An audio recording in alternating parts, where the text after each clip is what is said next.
Patricia Dubé se ganó los 20.000 soles, pero no quiere que la reconozcan. Gana todos los viernes con la cuenta premio del BCP.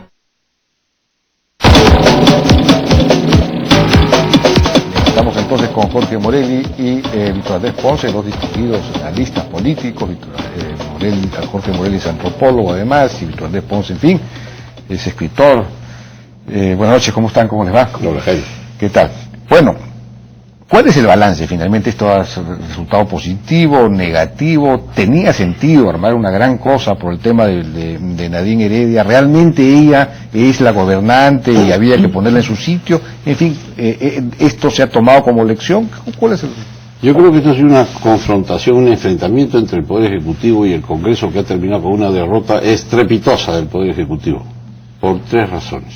Primero, creo que el gobierno ha perdido la mayoría parlamentaria prestada que tenía y que de aquí en adelante va a tener que negociar cada iniciativa, cada proyecto de ley, cada cosa que proponga con las diferentes bancadas. De tal manera que estamos en un territorio completamente distinto en la segunda mitad de este gobierno del que estuvimos en la primera. La segunda razón es que el Consejo de Ministros presidido por Cornejo, yo creo que está muerto, de entrada. Lamento mucho decir ¿Por esto qué? porque ha nacido de una manera muy controversial, ha salido con unas dificultades demasiado grandes, con unos pesos internos que la oposición no acepta, que ha criticado públicamente y que han sido mantenidos ahí contra viento y marea, como el caso de Cateriano, que es muy notorio, y otros. Porque también el propio Cornejo va a tener que afrontar una denuncia muy seria, que lo va a llevar inevitablemente a la Comisión de Fiscalización y que lo va a poner en una posición en la cual va a tener que terminar renunciando, arrastrando consigo, por supuesto, al gabinete entero. Y la tercera razón, y última, para no quitarle tiempo a Víctor Andrés tampoco, es que en esta confrontación ojo a ojo entre el Ejecutivo y el Legislativo, el primero en pestañear fue el Ejecutivo. ¿El primero en pestañear? El primero en pestañear. Bueno, no le quedaba más remedio, tenía que pestañear porque si no lo aprobaba. Bueno, ok, pero pestañó pues primero. ¿Pero qué hubiera tenido que hacer? Entonces, el primer Cornejo tuvo que sacar este comunicado del que ustedes estaban hablando hace un rato, que ya es público y conocido, en el sentido de que Nadine Heredia se abstendrá en lo sucesivo de intervenir, de interferir, y se abstendrá de todo. Ha sido expulsada del paraíso, ya no está más. Eso no lo creo yo. No lo cree el fujimorismo tampoco, porque no ha votado a favor. El PPC sí lo cree, creo que ingenuamente, pero con la gran perdedora de la jornada, por supuesto, es Nadine. Víctor Andrés, ¿cuál es tu percepción? Bueno, yo soy más optimista, ¿no? Yo creo que somos un gran país por alguna razón hasta ahora, ¿no? Tenemos 3 procesos electorales interrumpidos, avanzamos hacia un 4º proceso electoral. Tenemos 2 décadas de economía de mercado con crecimiento, y el Congreso lo que ha dicho es, ha dado una señal clarísima al gobierno, ¿no? Y le ha dicho al gobierno, señores del gobierno, el tema de Nadine Heredia despierta suspicacia y sensibilidad, no estrictamente por su protagonismo, sino lo que puede haber detrás, la posibilidad de una candidatura hacia el 2016, que enrarecería totalmente el escenario político. Bueno, esa posibilidad está ya definitivamente claro, eliminada. pero está eliminada con este gesto y este acto del Congreso. Porque este gobierno ahora sí puede dividirse en 2 etapas, ¿no? La primera etapa, que fue la de acomodarse al modelo económico, a la institucionalidad, y perfilar un liderazgo en Nadine Heredia, que la suspicacia y las sospechas nos llevan a decir que iba a ser candidata. Después de este gesto y de este acto del Congreso, histórico a mi entender en las tradiciones democráticas del país, la candidatura de Nadine Heredia se bate en retirada y el gobierno va a tener que organizarse y reorganizarse, entendiendo algo, que si insiste o al menos avisora un resquicio, un intersticio donde plantear la candidatura, se va a presentar una situación de confrontación abierta con el Congreso y con una mayoría evidente en el Perú, ¿no es cierto? Pero en segundo lugar, ¿por qué es bueno este resultado? Porque finalmente este Congreso no ha cometido los errores históricos de los congresos del año 45, por ejemplo, en que se bloqueó al gobierno de Bustamante, o durante el primer gobierno de la UNDE, donde se derribaron 2 gabinetes y se derribaban ministros casi por gusto, ¿no es cierto? Este Congreso le ha dado el respaldo político a este gabinete. Es cierto que en las relaciones ejecutivo y legislativo el ejecutivo queda disminuido, pero en general yo creo que los extremos en el análisis, en el enfoque o en la aproximación al tema han quedado subordinados a una especie de salida, de centro. Por eso somos un gran país hasta ahora, ¿sabes? De alguna manera hay una clase política, aunque siempre estemos diciendo que los políticos no cumplen un papel en este país. Yo creo que hay buenos empresarios, pero los empresarios por sí solos no van a explicar la democracia y el crecimiento. Hay buenos tecnócratas, y yo creo que los tecnócratas por sí solos no van a explicar el modelo económico.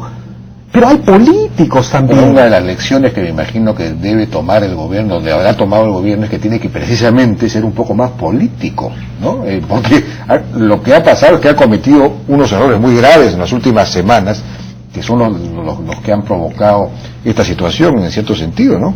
Y los está pagando bien caro. Y los está pagando caro. De estas 3 derrotas que te digo.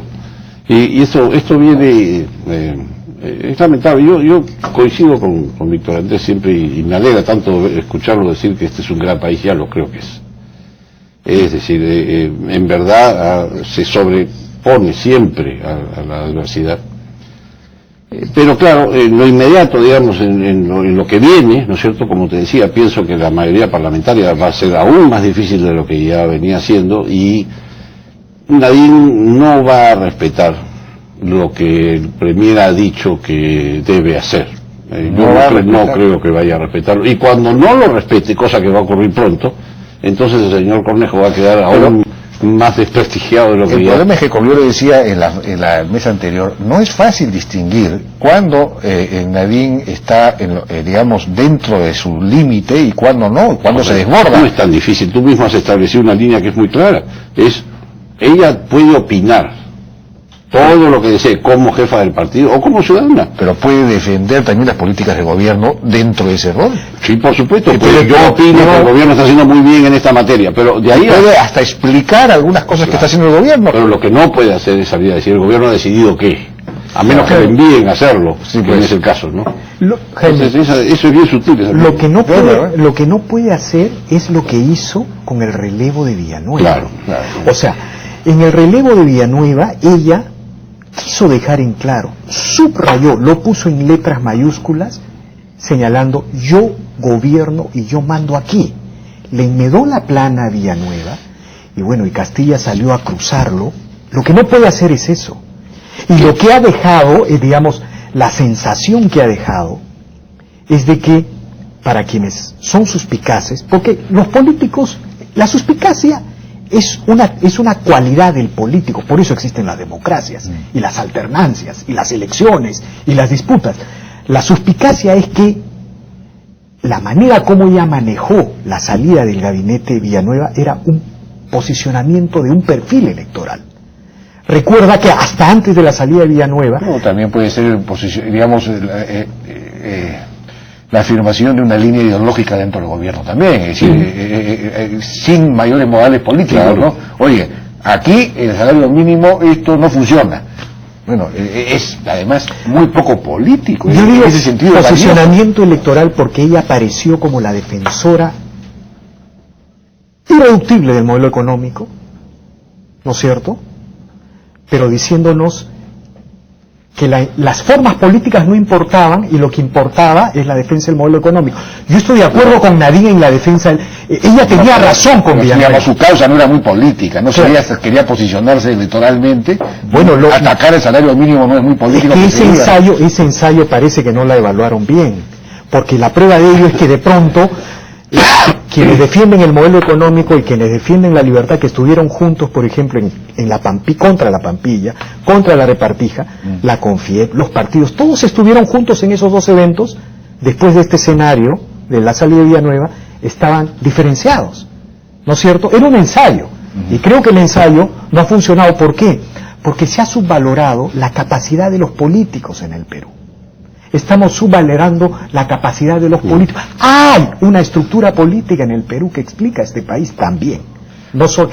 Pero parte de todo este problema no se debió también a, digamos, yo a veces tengo la sensación de que el tema de la primera dama es una especie de pretexto para que refleja en realidad una preocupación mayor, y es que el presidente Ollanta-Humala ha tenido una actitud beligerante con la oposición a lo largo del tiempo. Sí, por supuesto. Y 2 días antes de la presentación no se le ocurrió mejor cosa que, digamos, usar unos calificativos tremendos contra la oposición y contra la prensa, asquerosa y no sé sí, cuánto. claro, Entonces es muy...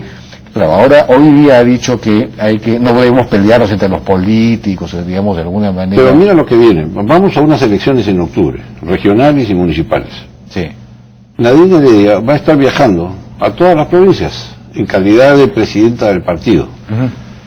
Primera dama guión presidenta del partido, guión ex premier en la sombra, ¿no? Porque ya esa función ha quedado en principio fuera del juego. Pero quedémonos nada más que con estas dos funciones: primera dama, presidenta del partido. Cada vez que viaja a una provincia, y va a viajar todas las semanas de aquí en adelante hasta octubre, que son las elecciones, va a tener a todos la prensa del país encima mirando, a ver, ¿hasta dónde puede ir? ¿No debió? ¿Se pasó? ¿No se pasó? ¿Sí se pasó? ¿Qué dijo? ¿Ofreció cosas que no debía? ¿Viajó en el avión presidencial o en otro avión? ¿Pagó el taxi? ¿Quién lo pagó? ¿El partido o lo pagó el gobierno? Así es como va a ser. Ahora, pero, ya, de acuerdo, eso sí, eso es verdad. Pero eso mismo debería fortalecer el papel o la función del Premier Cornejo, es decir, ya ella está marcada, y por lo tanto esto le debería dar más libertad a él para poder actuar como primer ministro de verdad, salvo que todo esto haya también, digamos, abierto una brecha entre Cornejo y Nadine Heredia, que entre Cornejo y el presidente. No lo sé.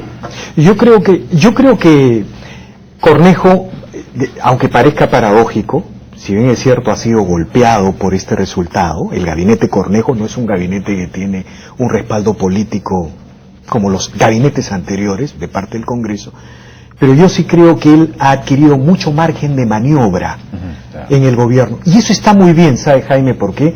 Porque el gabinete Cornejo es paradójica, por eso finalmente es paradójica, es uno de los mejores gabinetes que ha podido organizar este gobierno. Los técnicos son los técnicos que requieren las reformas de los sectores, la promoción de las inversiones en los sectores. No pudo haber organizado, quizá podía haber puesto por ahí un político, ¿no es cierto? Alguien con más manejo político. Pero este es uno de los mejores gabinetes que tenemos en este momento, en que se está desacelerando la economía del país, ¿no? En que la inversión privada no sigue creciendo. Es lo mejor que nos pudo haber pasado. Lo que sucede es que el Parlamento le ha dicho a este gabinete: señores, ustedes no pueden aceptar la división que ha querido plantear la señora Nadine Heredia, es decir, que ustedes son los técnicos y yo hago la política. No, lo que el Congreso le ha dicho al gabinete Cornejo es: señores, ustedes son los técnicos, pero usted, primer ministro Cornejo, va a tener que hacer la política a partir de ahora. Y ojalá, yo creo que este país siempre encuentra salidas. De acuerdo. ¿No? Bueno, hemos llegado ¿queda algo más por concluir? Bueno, sí, como no, siempre hay esta preocupación, porque claro, tienes razón, pero en la medida en que Nadine acepta su nuevo rol, el día de mañana nuevamente entra en el territorio del Premier. Pero como se lo ha dicho, va a estar recontramarcada. Bueno, va a ser difícil que... Lo que es difícil es de controlar. Lo que Nadine... es un camión suelto. Pero lo que Nadine como los viejos buques de madera, el camión suelto es lo que Nadine ha hecho la borda. Es lo que nadie pudo hacer con la Constitución del 93. Es decir, poner a un Congreso en contra de la confianza de un gabinete es un hecho histórico.